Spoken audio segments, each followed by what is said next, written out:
Hello friends, आज हम फिर से एक नई जानकारी आप सभी के साथ साझा करने वाले हैं एक लड़की को लेकर। जी हाँ दोस्तों, एक लड़की क्या होती है?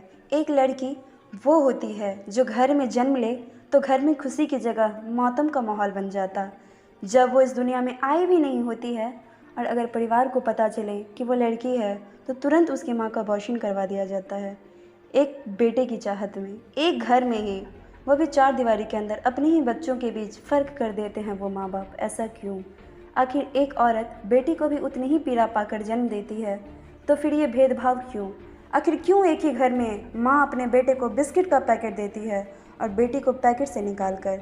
आखिर क्यों ये भेदभाव होता है बेटा और बेटी के बीच में? आखिर क्यों माता पिता अपने बेटे को मनपसंद कपड़े दिलवाते और बेटे के लिए अपने पसंद से ही ले लेते और बोलते कोई नहीं, वो बेटी है, उसके लिए जो ले जाएंगे वो पहन लेगी?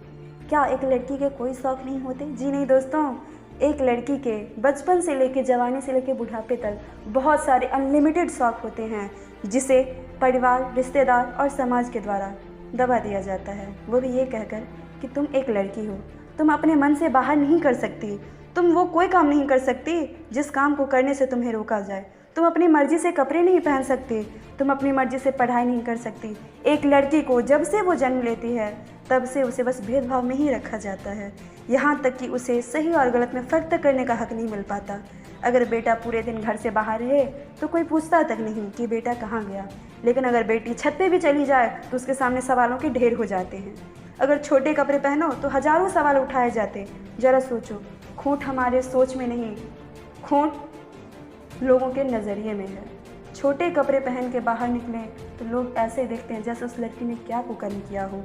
अगर माता पिता के सामने बोले कि मुझे पढ़ना है तो समाज के रीति रिवाजों से उस लड़की को बांध दिया जाता है। उसकी बेटी को देख, उसका शादी हो गया, समाज है तो समाज को भी देखना होगा, इसलिए अब तुम्हारी शादी की उम्र हो चुकी है और उससे पढ़ने से रोक दिया जाता है।